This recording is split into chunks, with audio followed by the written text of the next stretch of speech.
ቡና ላይ የምንሰራው ስራ በቀጣይ በዞናችን በከፍተኛ ሁኔታ የገቢ ምንጭ ሆኖ እንዲያገለግል ትልቅ አቅም ይሆናል። ከገቢ አቅም ባለፈ ቡና እንደምታውቁት ከተፈጥሮ ተስማሚ ነው። ቡናን ለማልማት አካባቢን ደን ማድረግ ያስፈልጋል። አካባቢን መጠበቅ ያስፈልጋል።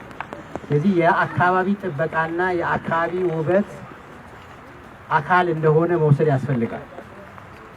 ይሄ በጓሯቸው ያሉ አርሶ አደሮች እንዴት እንደሚያምር አይታቸዋል። ዛሬ ካደረግነው ጉብኝት ጀምሮ ሌሎቹም ቡና ያላቸው ጓሮዎች ውብ ናቸው። ብዙዎቹ የኛ አካባቢ ጓሮዎች ራቁት የቆሙ ናቸው ብለናል። ባዶ ቤት አለ፣ ጓሮአቸው ክፍት የሆነ ይሄ ተገቢ አይደለም ብለን ወስደናል።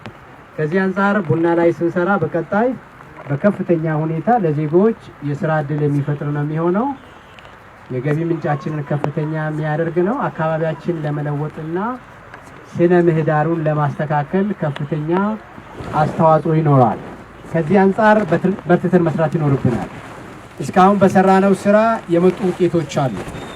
ነገር ግን ካለን እድል አንፃር ካለን እምቅ አቅም አንፃር የሚፈልገው ደረጃ የደረሰ አይደለም። የቡና ሽፋናችን ምናልባት 2 ወረዳ ብንሰበስበው 2 ወረዳ ሊያክል የሚችል የቡና ሽፋን አለን የሚል ሪፖርት ነው ያለው። ይሄ ግን ከቤት ከመሸፈን ባለፈ ለገበያ ወጥቶ ገበያውን ከማጥለቅለቅ በእኛ ብራንድ በስልጤ ብራንድ የዓለም ገበያ ከመግባት አንፃር ክፍተቶች አሉበት። የዚህ አንደኛው መነሻ ባለማናቸው የቡና ማሳዎች ትልቁ ችግር የእንክብካቤ ችግር አለ። የሚፈለገው ምርት ለማግኘት ተገቢ የሆነ የቡና እንክብካቤ ይፈልጋል። ልክ ህፃንን ተንከባክባችሁ እንደምታሳድጉት ቡና በየቀኑ ክትትል እይታ ይፈልጋል። ብዙዎቹ አሁን እዚህ አካባቢ የምናለማቸው ነገሮች የሰነፍ ናቸው። ጫት የሰነፍ ነው፣ ዛፍ የሰነፍ ነው። ቡና ግን የሰነፍ አይደለም። ቡና ግን ተክለን ምንገባ ከሆነ ምርት ልናገኝ አንችልም።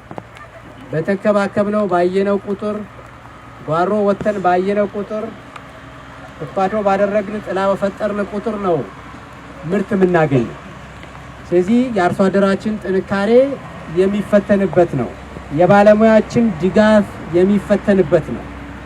ከዚህ አንፃር ያለማነውን ያክል እንክብካቤ ማድረግ ረገጥ መሰረታዊ ጉድለት ስላለ ምርታማነቱ ዝቅተኛ ነው። አሁን በዞናችን ያለው ምርታማነት በሄክታር ወደ 6.9 ነው። ባለፈው በአገር አቀፍ ደረጃ አይታችሁ እንደሆነ ጠቅላይ ሚኒስትሩ የጎበኘው ማሳ እስከ 60 ሄክታር በሄክታር እስከ 60 ኩንታል ማምረት ይቻላል በተገቢው ከተሰራ።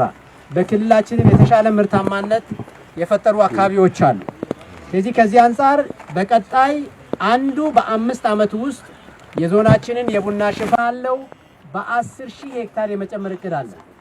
ሌላ ምርታማነቱ አሁን ካለበት 6.9 ወደ 11 ኩንታል የማድረስ እቅድ አለ። ይሄ ከፍተኛ ምርታማነት ለማሳደግ የሚያስፈልጉ እንክብካቤዎች ላይ ተገቢ ትኩረት መስጠት ይኖርብናል።